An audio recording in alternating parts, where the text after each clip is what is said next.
చూస్ country delight, live better. ఇప్పుడే country delight app ని download చేసుకోండి.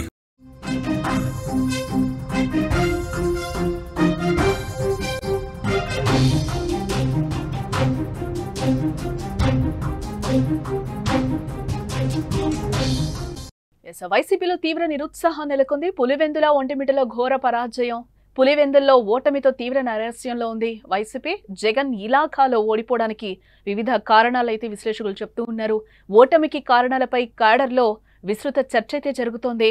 బలంగా పుంజుకోవడంపై దృష్టి సారించినట్లు కూడా తెలుస్తోంది. ఇటు కడపలో టీడీపీ తిరుగులేని విజయాలను సాధించిందని చెప్పుకోవచ్చు. జడ్పీటీసీ ఉప ఎన్నికలే అయినా జగన్ తనకు తిరుగులేదు అనుకున్న గడ్డపై విజయదుందుబిని మోగించింది టీడీపీ. పసుపు పార్టీలో ఉత్సాహం ఉరకలేస్తోంది. అసెంబ్లీ ఎన్నికల్లో సాధించిన విజయంతో సమానంగా టీడీపీ శ్రేణులు భావించి సంబరాల్లో మునిగిపోయారు.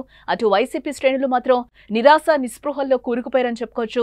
అధికార పార్టీ లోకల్ బాడీ ఎన్నికల్లో విజయం సాధించడం సర్వసాధారణమే అయినా ఇంతవరకు ఓటమి లేకుండా వైఎస్ ఫ్యామిలీ నిలబెట్టిన అభ్యర్థే ఏకగ్రీవంగా సాగిన పులివెందుల గడ్డపై బీటెక్ రవి ఆధిపత్యం ఆ పార్టీ శ్రేణులకు కంటి మీద కొనుక్కు లేకుండా చేస్తోంది. పులివెందులతో పాటు తన జిల్లాలో ఒంటిమిట్ట జెడ్పీటీసీను కోల్పోవడం జగన్ తో పాటు లీడర్స్ క్యాడర్ కు మింగుడు పడడం లేదని చెప్పుకోవచ్చు. అసలు ఈ పరిస్థితికి కారణం ఏంటి? పులివెందులో వైసీపీ ఓటమి, టీడీపీ విజయం వెనుక ఏం జరిగింది?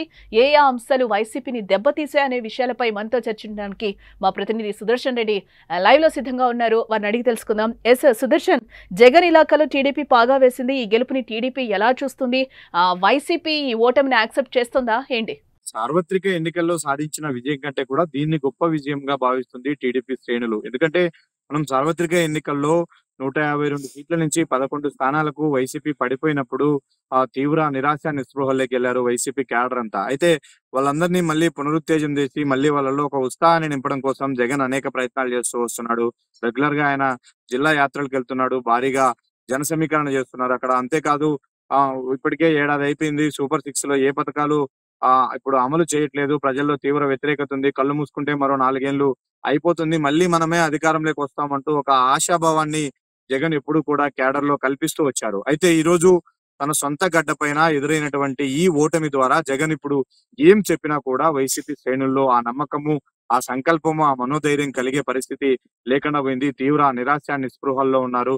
ఎందుకంటే ఒక 50 ఏళ్ల పాటు 30 ఏళ్లు పోటీనే లేకుండా అక్కడ ఆధిపత్యం ప్రదర్శించినటువంటి ప్రాంతంలో కూడా ఈరోజు ప్రజలు వాళ్ళ వైపు లేరు అని తెలిసిన తర్వాత క్యాడర్ కి ఇప్పుడు ఏం చెప్పినా కూడా నమ్మే పరిస్థితుల్లో లేరు. కాబట్టి ఈ ఓటమి వైసీపీని తీవ్రంగా ఇబ్బంది పెట్టే అవకాశాలు ఉన్నాయి. భవిష్యత్తులో అనేక మంది కీలక నేతలు కూడా వైసీపీని వీడి టీడీపీలో చేరే అవకాశాలు కూడా లేకపోలేదు. అందుకే టీడీపీ దీన్ని మొదటి నుంచి కూడా చాలా ప్రతిష్టాత్మకంగా తీసుకుంది. ఇక్కడ గెలవడం ద్వారా రాష్ట్ర వ్యాప్తంగా కూడా దీన్ని ఒక రెఫరెండంగా ప్రచారం చేయొచ్చు, జగన్మోహన్ రెడ్డి పని అయిపోయింది అనే విధంగా దీన్ని ఒక ఎస్టాబ్లిష్ చేయొచ్చు అని భావించింది. ఇప్పుడు అదే జరుగుతూ ఉంది. అయితే పులివెందుల్లో ఓటమికి గల కారణాలను మనం ఒకసారి క్లియర్ గా అన్వేషిస్తే అవినాష్ రెడ్డి లీడర్షిప్ అక్కడ కొనసాగుతూ వస్తుంది. పులివెందుల్లో ఎప్పుడో ఒకసారి మాత్రమే జగన్మోహన్ రెడ్డి అప్పుడప్పుడు వస్తూ ఉంటారు, రివ్యూ చేస్తూ ఉంటారు. కానీ నిత్యము పులివెందుల ప్రజలకు అందుబాటులో ఉండేది, అక్కడ ఉన్నటువంటి నాయకులకు క్యాడర్ కు బాగోగులు చూసుకునేది అవినాష్ రెడ్డి. ఈ అవినాష్ రెడ్డి తీరు కొంత అక్కడ వ్యతిరేకతకు కారణమైంది.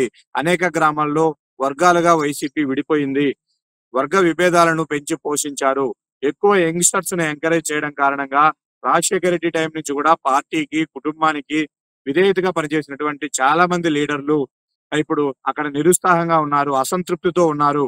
ఇప్పుడు ఆ అసంతృప్తి నేతలందరూ కూడా కొంతమంది బాహాటంగానే టీడీపీలో చేరి మద్దతు తెలిపితే మరికొంతమంది లోపల టీడీపీకి మద్దతు తెలిపారు అనేది ఇప్పుడు క్లారిటీ వస్తుంది. దీనికి సంబంధించి బీటెక్ రవి చేసినటువంటి వ్యాఖ్యలు కూడా దీనికి కొంత బలాన్ని ఇస్తున్నాయి.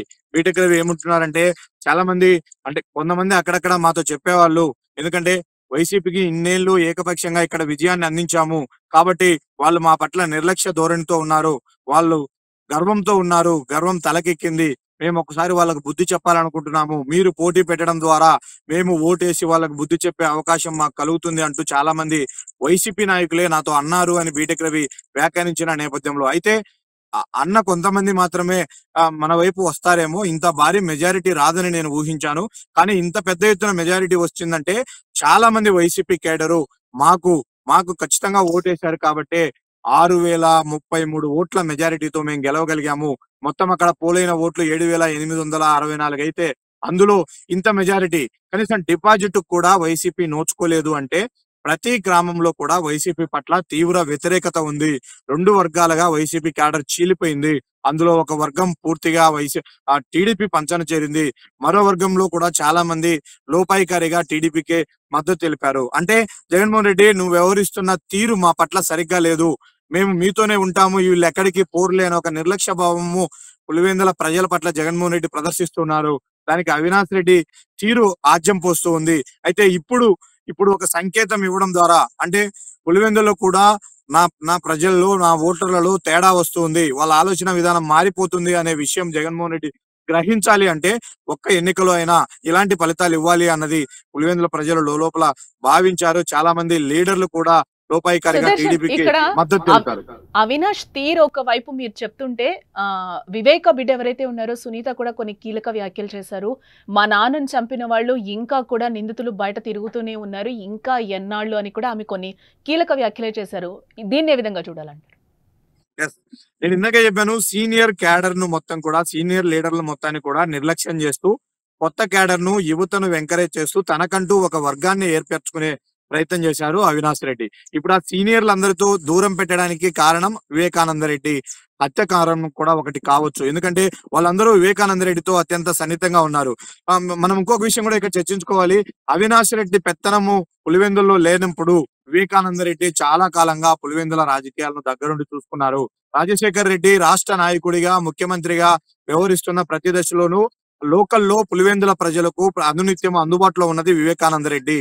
ఆ ప్లేసును ఇప్పుడు రాజశేఖర రెడ్డి ప్లేసును జగన్మోహన్ రెడ్డి రీప్లేస్ చేస్తే వివేకానంద రెడ్డి ప్లేసును అవినాష్ రెడ్డి రీప్లేస్ చేశాడు. అయితే పాత కేడర్ ను కలుపుకొని వెళ్లడంలో అవినాష్ నిర్లక్ష్యంగా వ్యవహరించారు. దానికి తోడు వివేకానంద రెడ్డి హత్య కేసులో అవినాష్ రెడ్డి పైన నేరుగా వివేకానంద రెడ్డి కూతురే ఆరోపణలు చేయడం పట్ల కూడా చాలా మంది సీనియర్ లీడర్లు అక్కడ దాన్ని నమ్మారు. అంటే ఎందుకు అంత మంచి లీడర్ ను, సొంత బాబాయిని ఈ విధంగా చేయాల్సినటువంటి అవసరం అవినాష్ రెడ్డికి ఏముంది అన్ని కోణంలో కూడా వాళ్ళు ఆలోచించారు. వివేకానంద రెడ్డి హత్య కేసు కూడా ఇప్పుడు ఈ ఓటమిలో కొంత పాలు పంచుకుంది, కొంత ప్రభావం చూపింది అని మనం చెప్పవచ్చు. ఎందుకంటే ఇదే ప్రశ్న మనము టీడీపీని కూడా అడిగాము. ఎందుకు మీరు ఇంత పెద్ద ఎత్తున ప్రచారం చేస్తున్నారు? 30 ఏళ్ల పాటు వాళ్ళకి కంచుకోటగా ఉన్నటువంటి ప్రాంతము ఈ రోజు ఈ జెడ్పీటీసీతో అద్భుతాలు ఏమి కావు కదా. అలాగని వివేకానంద రెడ్డి కేసును కూడా పదే పదే మీరు ప్రస్తావిస్తున్నారు ప్రచారంలో. స్వయంగా వాళ్ళ కూతుర్ని పరామర్శించారు ఇంటికెళ్ళి. వాళ్ళ కూతురు సరిగ్గా ఎన్నికల టైంలో సునీత ఇక్కడికి వచ్చి అంటే వ్యతిరేకంగా స్టేట్మెంట్ ఇస్తుంది వైసీపీకి, జగన్ కు. ఇదంతా మీరు లాభిస్తుంది అనుకుంటున్నారా? ఇదే వివేకానంద రెడ్డి కేసును సార్వత్రిక ఎన్నికల్లో ప్రస్తావించారు. కానీ అప్పుడు జగన్మోహన్ రెడ్డి గెలిచాడు, అవినాష్ రెడ్డి కూడా గెలిచారు. ఇంత వ్యతిరేకతలో కూడా అవినాష్ రెడ్డి ఎంపీగా గెలిచారు కదా, ఆ ప్రభావం లేదు కదా అని కూడా మనం టీడీపీ నేతలను ప్రశ్నించాం. వాళ్ళు అప్పుడు చాలా స్పష్టంగా చెప్పారు. ఇంతకు ముందు 2019లో పులివెందుల్లో ఎమ్మెల్యేగా జగన్మోహన్ రెడ్డి పోటీ చేసినప్పుడు ఆయన మెజారిటీ ఎంత, ఇప్పుడు ఎంత? అవినాష్ రెడ్డి గతంలో ఎంత మెజారిటీతో ఎంపీగా గెలిచాడు, ఇప్పుడు ఎంత మెజారిటీకి పరిమితం అయ్యాడు? ఈ మెజారిటీ తగ్గడానికి వివేకానంద రెడ్డి కేసు చాలా బలంగా పనిచేసింది.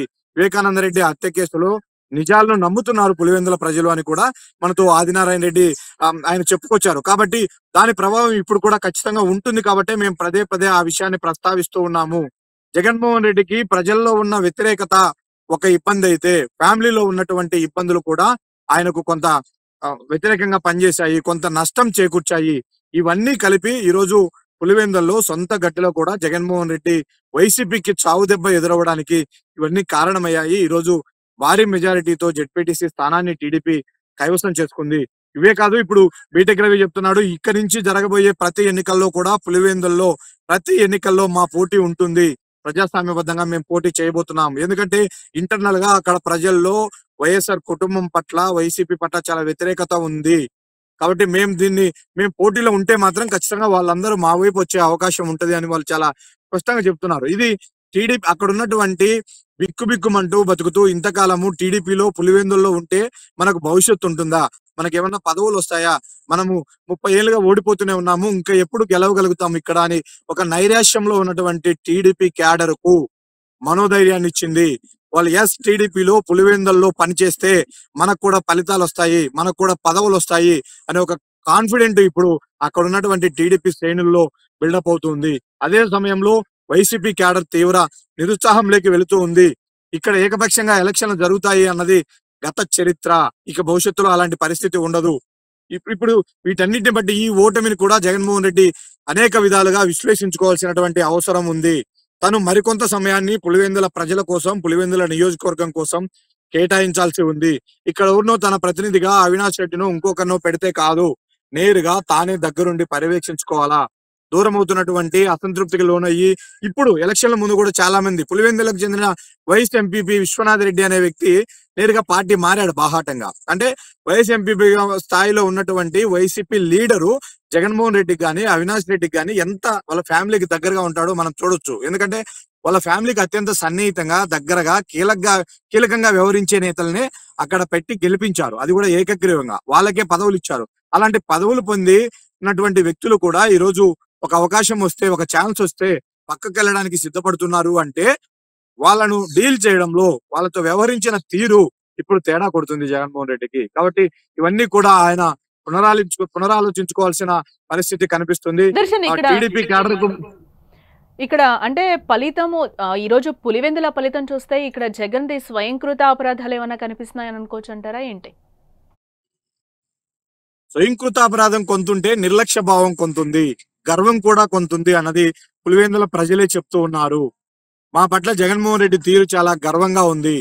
ఆయన హెడ్ వెయిట్ తో వ్యవహరిస్తున్నారు, మమ్మల్ని కేర్ చేయట్లేదు, మమ్మల్ని పట్టించుకోవట్లేదు, వీళ్ళు నా ప్రజలు 30 ఏళ్ల పాటు నాతోనే ఉన్నారు, ఇక ఎక్కడికి వెళ్ళలేరు, వీళ్ళకి వేరే ఆప్షన్ లేదన్న ధోరణిలో మా పట్ల వ్యవహరిస్తున్నారు అన్నది ఒకటి. ఇంకొకటి మీరన్నట్టు స్వయంకృత అపరాధము అంటే ఆయన నిర్లక్ష్యం చేయడము, ఆయన నెగ్లెక్ట్ చేయడం కారణంగానే వైసీపీలో ఉన్నటువంటి సీనియర్ లీడర్లందరూ టీడీపీకి దగ్గర కావాల్సి వచ్చింది. వాళ్ళని దగ్గరికి చేర్చుకోవడంలో కష్టకాలంలో ఉన్నాము, ఇప్పుడు మన పార్టీ పరిస్థితి బాగలేదు, మన ఏరియాలో మనం పట్టు నిలుపుకోకపోతే అది రాష్ట్ర వ్యాప్తంగా కూడా మనకు మైనస్ అవుతుంది అని అక్కడ ఉన్నటువంటి ప్రజలను నచ్చజెప్పుకొని కష్టకాలంలో అండగా ఉండండి అని వాళ్ళను రిక్వెస్ట్ చేసుకోవడంలో, వాళ్ళను తనతోనే ఉంచుకోవడంలో జగన్మోహన్ రెడ్డి విఫలమయ్యారు. ఖచ్చితంగా ఇది స్వయంకృత అపరాధం కూడా ఇందులో ఖచ్చితంగా కొంత పాత్ర పోషించింది. రైట్ సుదర్శన్. ఎస్, మొత్తంగా అయితే మనం ఇక్కడ చూడొచ్చు విశ్లేషకులు కానీ అలాగే వైసీపీ నేతలు కూడా కొన్ని వ్యాఖ్యలు అయితే చేస్తున్నారు. స్వయంకృత అపరాధం కూడా కొంత జగన్ది ఉంది, ఓవర్ కాన్ఫిడెన్స్ లాంటిది కూడా ఇక్కడ కనిపిస్తుంది అనేది కూడా ప్రధానంగా చెప్పుకోవచ్చు. ఈరోజు వైసీపీ ఓడిపోవడానికి కూడా ప్రధానంగా విశ్లేషకులు 5 కారణాలు అయితే ఈరోజు విశ్లేషిస్తున్నారు. బట్ ఈరోజు టీడీపీ అయితే అక్కడ వైసీపీకి కంచుకోటగా ఉన్న పులివెందులను అయితే ఈరోజు టీడీపీ అక్కడ బద్దలు కొట్టి అక్కడ పులివెందుల్లో పాగా వేసింది అనేది అయితే ఇక్కడ మనకి క్లియర్గా అర్థమవుతుంది.